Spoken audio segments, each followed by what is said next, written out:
আমার in total 4 সন্তান। এক সন্তান আল্লাহ নিয়েছেন, এক সন্তান আল্লাহর কাছে আছেন, জন্মের পরেই আল্লাহ পাক তাকে নিয়েছেন, আলহামদুলিল্লাহ। ইনশাআল্লাহ তার সাথে আমাদের জান্নাতে দেখা হবে ইনশাআল্লাহ।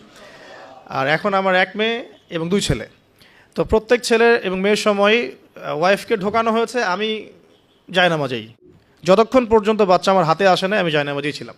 এবং আমি দেখেছি যে আল্লাহ যে আছেন, আল্লাহ যে মানুষের এত কাছে, আল্লাহ যে দোয়া কবুল করেন, শোনেন, মানে আমি হৃদয় থেকে উপলব্ধি করেছি। এই কথাগুলো তো বোঝানো যাবে না, এগুলো তো আমি কোনো দলিল বা প্রমাণ দিয়ে আপনাকে বোঝাতে পারবো না।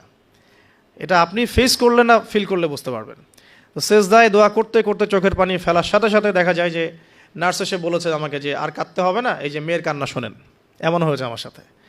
কারণ মানে স্ত্রীর যে প্রসব বেদনা, এটা দেখে কিন্তু স্বামী আসলে ঠিক থাকতে পারে না, তাদের প্রচণ্ড কষ্ট হয়। এবং এই কষ্টটা এই কারণেই হয়তো নবী সাল্লাল্লাহু আলাইহি ওয়াসাল্লাম বলেছেন, তোমার সবচেয়ে সেরা অধিকার পাওয়ার, মানে ভালো ব্যবহার পাওয়ার অধিকার রাখে তোমার মা, এরপর তোমার মা, তারপরেও তোমার মা, এরপর তোমার বাবা। তো মায়ের এই যন্ত্রণা শুধু মায়েরাই বুঝতে পারবেন। তো আপনি যদি জান্নাত পেতে চান, মায়ের সেবা করেন, মায়ের খেদমত করেন, মাকে সন্তুষ্ট রাখেন, ইনশাল্লাহ জান্নাত পেয়ে যাবেন ইনশাআল্লাহ। আর এই যুগে কিন্তু মা বাবার সাথে দাস দাসীর মতো আচরণ করা হয় আর কি। মায়ের হকটা কখনো নষ্ট করেন না। আর মেয়েদের প্রতি তাদের প্রতি আমার কনসেপ্টটা ভিউ হচ্ছে এরকম যে কঠিন হয়ে তাদের সাথে কোনো লাভ নাই। আসলে আদতে আলটিমেটলি কঠিন হয়ে কোনো লাভ নাই। 2-1 দিন হয়তো ঝগড়াঝাটি হতে পারে, মনোমালিন্য হতে পারে, কিন্তু কঠিন হয়ে তাদেরকে লাইনে আনা খুব একটা যায় না। নরম হয়ে বুঝিয়ে সুজিয়েই, ভালো ব্যবহার, ভালোবাসা, মহব্বত দিয়েই সম্ভব ওদের মন জয় করা, আদারওয়াইজ সম্ভব না। তো খেয়াল রাখবেন এই বিষয়গুলো। এরপরে আজান হবে, তাহানিক হবে, 7ম দিনে গিয়ে আপনি আকিকা করবেন। যদি করতে না পারেন 14 দিনে, যদি তাও করতে না পারেন 21, এভাবে সুযোগ আছে আকিকা করার। তবে 7ম দিনে আকিকা করা সুন্নাহ। আকিকাটা কি? এটা হচ্ছে আপনার সন্তানের জানের বদলে একটা জানের উৎসর্গ। ছেলে হলে 2টো খাসি, মেয়ে হলে 1টা। কারণ কি, মেয়েদের রোগ প্রতিরোধ ক্ষমতা কিন্তু এমনিই বেশি, ছেলে বাচ্চার রোগ প্রতিরোধ ক্ষমতা কিন্তু কিছুটা কম। এখানে 2টো খাসি উৎসর্গ করা হচ্ছে আল্লাহর কাছে। এখানে মেয়েদেরকে ছোট করা হচ্ছে না। তসলিমা নাসরিন টাইপের মেয়ে থাকলে বলতে পারে যে হ্যাঁ এটা ছোট করা হচ্ছে। এখন আকিকার পর কি মাথা মুন্ডন করা। মাথা মুন্ডন মানে একটা চুল থাকে, চুলটা কষ্ট দেয়, ডক্টরাই বলেন যে এই চুলটা কিন্তু বাচ্চাদেরকে কষ্ট দেয়, এই চুলটাকে কামিয়ে ফেলা। যদি মাথায় কোনো প্রবলেম থাকে, ডক্টর বলে না এখন করার দরকার নাই, সেটা আলাদা ইস্যুস, কিন্তু নর্মালি কামিয়ে ফেলা উচিত। এবং চুলের ওজন করতে হয়, এই চুলের ওজনের সমপরিমাণ রূপা আল্লাহর পথে সদাকা করতে হয়, এটা সুন্নাহ। তো এটা করবেন। তারপরে আকিকা করলেন, আকিকা আপনি যেভাবে গোশত বন্টন করেন সেভাবে করবেন। বাচ্চা এখন জন্ম হয়েছে, আপনাদের নতুন অধ্যায় শুরু, এই প্যারেন্টিংস আপনার এখন শুরু হচ্ছে। এখন আপনার জন্য প্যারেন্টিংস বইটা আমি সাজেস্ট করছি এবং আমি কিছু বলে দিচ্ছি।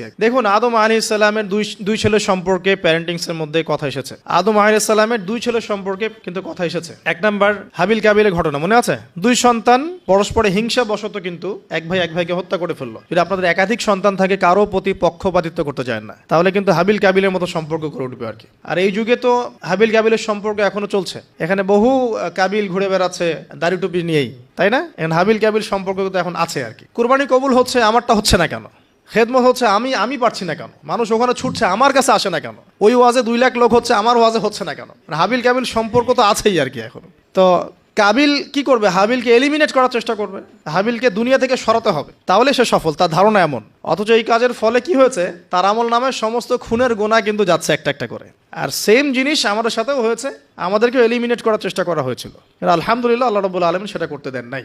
আল্লাহ পাক সবসময় সত্যের সাথে থাকেন, অনেস্টির সাথে থাকেন। আল্লাহ পাক সবসময় নূর এবং মারিফতওয়ালা মানুষের সাথেই থাকেন। আল্লাহ পাক কখনোই ইবলিস এবং কাবিলের সাথে থাকেন না। আল্লাহ পাক বোঝার তৌফিক দেখ। সামনে যান। নূহ আলাইহিস সালামের জীবনেও কিন্তু প্যারেন্টিংস আছে। দেখেন, এক সন্তান ইসলাম কবুল করছে না। তো এমন হতে পারে যে দীর্ঘদিন আমার একাধিক সন্তান, আমি আমার সর্বোচ্চ পরিশ্রম করছি সন্তানের পিছনে, তাদের ভরণ পোষণ, খাওয়া দাওয়া, এডুকেশন সবকিছু, তারপরেও জীবনের এক পর্যায়ে গিয়ে একজন বিভ্রান্ত হয়ে গেছে। এটা হতে পারে, এটারও সুযোগ আছে। এতে আপনি দোষী হবেন না ইনশাআল্লাহ, কারণ আপনি আপনার চেষ্টাটা অব্যাহত রেখেছিলেন। তো একটা কথা বলতে ভুলে গেলাম যে ওই যখন হাবিল কাবিলের কথা এসেছে, তখন একটা কথা বলতে ভুলে গেছি যে ওই ইউসুফ আলাইহিস সালামের কথা মনে আছে নিশ্চয়ই। ইউসুফ আলাইহিস সালামের বাবার কিন্তু 12 সন্তান। এই যে 11 সন্তান, 11 ভাই যে ইউসুফ আলাইহিস সালামের এগেইনস্টে যে ষড়যন্ত্র করছে, কারণ কি? কারণ বাবা ইউসুফকে খুব বেশি ভালোবাসে, বাবা ইউসুফকে অনেক আদর করে, তার খুব চমৎকার সুন্দর দেখতে। এমন হয় না যে একটা বাচ্চা খুব সুন্দর, বা আপনার বড় মেয়ে আপনি বেশি আদর করেন, একটু বেশি আদর করেন, হ্যাঁ? তো এই জায়গাটা কিন্তু সতর্ক থাকতে হবে যে সন্তান একাধিক হয়ে গেলে আবার হিংসাত্মক মনোভাব গড়ে না ওঠে। এই জন্য ছোটবেলা থেকে শিক্ষা দিতে হবে যে সে তোমার বড় আপু, সে তোমার ভাই, হ্যাঁ? সবাইকে আপনার একটা ইনসাফ প্রতিষ্ঠা করতে হবে। কোরআনে অনেক দলিল আছে।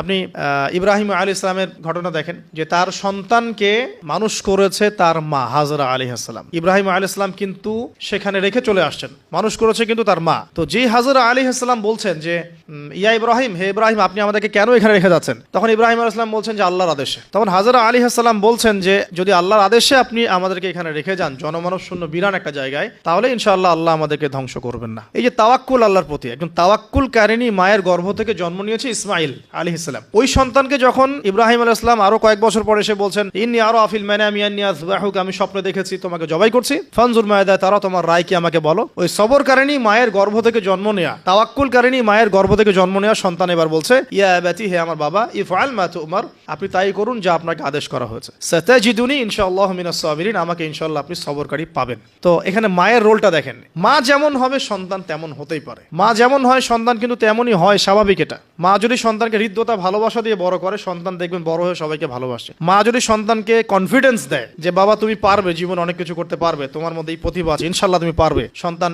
বুস্ট আপ পিছন থেকে পারবে ইনশাআল্লাহ। মা যদি সন্তানকে ত্যাগ করে, দুধ পান না করায়, ফ্যামিলিস্টদের মতো দুধ পান না করিয়ে এই যে আপনার বেবি সিটারদের কাছে মানুষ করায় আর কি, হ্যাঁ, ডে কেয়ার সেন্টারে মানুষ করায়, দেখবেন সন্তান ছোটবেলা থেকে একটা হতাশা, হীনমন্যতা, নিঃসঙ্গতায় ভোগে। আর এখন এলিট সোসাইটির মধ্যে এই সমস্যাটা আছে না, নিঃসঙ্গতায় ভোগে তারা। কিন্তু মা যদি সন্তানকে দেখা যায় খুব শাসন করে, বেশি প্রহার করে, সন্তান কঠোর হয়ে যাবে, মনটা কিন্তু শক্ত হয়ে যাবে। তো পিতা মাতার সন্তানের প্রতি অ্যাটিটিউডটা একটা বড় ফ্যাক্ট, যে সন্তান বড় হয়ে কি হবে। হিটলারের জীবনী পড়ে দেখেন, সে বলছে আমার পিতা আমাকে খুবই মায়ের মারতো আর কি, খুবই পিটাইতো। তো বড় হয়েও শিখছে আর কি যে পিটাইলেই কাজ হয়, যদি কিছু করতে হবে তো পিটাইলেই কাজ করতে হবে। এরপরে সে যে পিটানো শুরু করছে সবাইকে গণহারে। এই যে সন্তান জন্ম নিল ইসমাইল আলাইহিস সালাম হাজরা আলাইহিস সালামের গর্ভ থেকে, মা যেমন হলো সন্তান তেমন হলো কিন্তু। আর এই যে মায়ের আত্মত্যাগ দেখেন, সাফা মারওয়া সাই করা যে ঘটনা, জামজাম কূপের যে ঘটনা, এই ছেলের কুরবানির যে ঘটনা, এই ঘটনাগুলো আল্লাহর কাছে এত বেশি পছন্দ হয়েছে। দেখেন কিয়ামত পর্যন্ত হজ ওমরায় আপনি এগুলো কিন্তু করছেন, হজে করছেন, অথচ এটা কিন্তু ইব্রাহিম আলাইহিস সালামের যুগের ঘটনা। আমরা কিয়ামত পর্যন্ত এই ঘটনাগুলো ফলো করছি আর কি। আর এমন কোনো ধর্ম নাই যে ধর্মে ইব্রাহিম আলাইহিস সালামকে গালি দেওয়া হচ্ছে।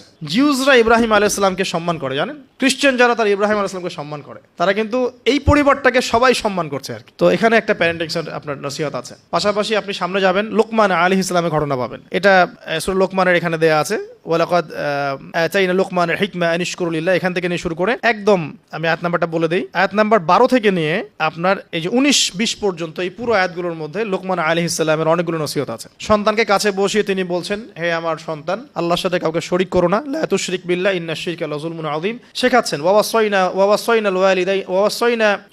লিল ইনসানা বিওয়ালিদাইহি হুসনা, মানুষের সাথে ভালো আচরণ করো, তোমার পিতামাতার সাথে ভালো আচরণ করো। তোমার পিতামাতা যদি তোমাকে শিরক করতে বলে তখন তাদের ফালা তুতিউহুমা, তাদের আনুগত্য করো না। আল্লাহ তিনি আরো শিখাচ্ছেন যে ছোট্ট কোনো বিষয় তুমি আল্লাহ থেকে লুকাতে পারবে না, আল্লাহ সব সামনে নিয়ে আসবেন। ইয়া বুনাইয়া আকিমিস সালাহ, সালাত কায়েম করো, ওয়া'মুর বিল মা'রুফ, সৎ কাজের আদেশ করো, ওয়ানহা আনিল মুনকার, অসৎ কাজে নিষেধ করো, ওয়াসবির আলা মা আসাবাক, তোমার উপরে যে বাধা বিপত্তিগুলো আসবে সেগুলোতে সবর করো। উচ্চ স্বরে চিৎকার চেঁচামেচি করো না, কারণ গাধার স্বর উচ্চ স্বর হয়, চেঁচামেচি করে। এরকম প্রায় এখানে 10টা থেকে 15টা নসিহত আপনি পাবেন।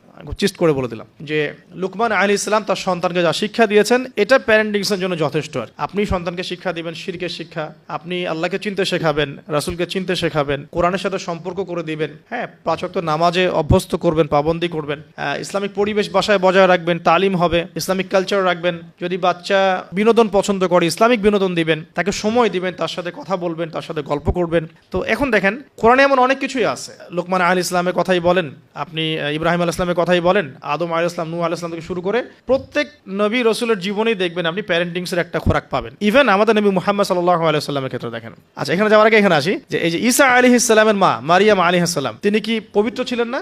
দেখেন আল্লাহ পাক এমন সন্তান দিয়েছেন, সন্তানও পবিত্র। ঈসা আলাইহিস সালাম কি আল্লাহর হুকুমে মৃতকে জীবিত করে ফেলছেন না? আল্লাহর হুকুমে মানুষের সেবা করছেন, চিকিৎসা করছেন, তাকে রূহুল কুদুস সহযোগিতা করছে না? এবং তিনি এমন একজন সত্তা যিনি আবার মসিহুদ দাজ্জালকে হত্যা করবেন। তাকে আল্লাহ পাক কত বড় একটা মাকাম দিয়েছেন। তার মা পবিত্র ছিলেন, পবিত্র মায়ের সন্তান। দেখেন নবী সাল্লাল্লাহু আলাইহি ওয়াসাল্লামের ক্ষেত্রে কি হয়েছে, তিনি মা এবং বাবার সঙ্গ খুব বেশি পাননি, কিন্তু তার আশপাশের মানুষ যারা ছিল আর কি, তার চাচা, তার দাদা, তারা সব সময় নবী সাল্লাল্লাহু আলাইহি ওয়াসাল্লামকে প্রচন্ড ভালোবাসতেন, প্রশংসা করতেন। কাবা ঘরে নিয়ে কোলে নিয়ে বসে বলতেন, আমার এই নাতি, আমার এই বংশধর ইনশাআল্লাহ একদিন নেতা হবে। তার দাদা বলতেন বারবার। দেখেন নবী সাল্লাল্লাহু আলাইহি ওয়াসাল্লাম ছোটবেলা থেকে এই শিক্ষাগুলো, এই ভালোবাসাগুলো পেয়েছেন। ছোটবেলায় তাকে বেদুইনদের কাছে রাখা হয়েছে, মরুতে দৌড়িয়েছেন, খেলেছেন, হাড়হাড্ডি শক্ত হওয়ার জন্য, ফিজিক্যালি স্ট্রং হওয়ার জন্য।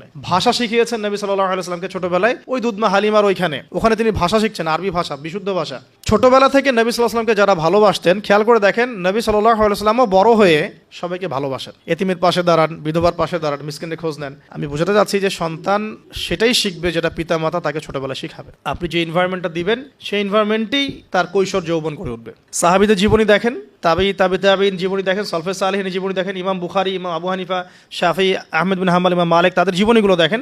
তাদের পিতামাতার বিশাল সাপোর্ট ছিল তাদের এই জায়গায় আসার পিছনে, ঠিক আছে? তাদেরকে কখনো চিন্তা করতে হয় না এই দুনিয়া নিয়ে, দুনিয়ার পুরো বিষয়গুলো পিতামাতাই সেট করে দিয়েছেন। তোমরা খালি দিনের জ্ঞান অর্জন করো, দিনের খেদমত করো, ফকিহ হও, মুহাদ্দিস হও, দিনকে এগিয়ে নাও, ওদেরকে টেনশন ফ্রি করে দেন। বাকি পরিশ্রম আমরা করবো ইনশাআল্লাহ, সমস্যা নেই। পরবর্তী প্রজন্মকে ইসলামের জন্য তৈরি করতে হলে আমাদেরকে পরিশ্রম করতে হবে এবং তাদেরকে একটা সিকিউর সাউন্ড মাইন্ড দিতে হবে যে তোমার কাজ এগুলোই।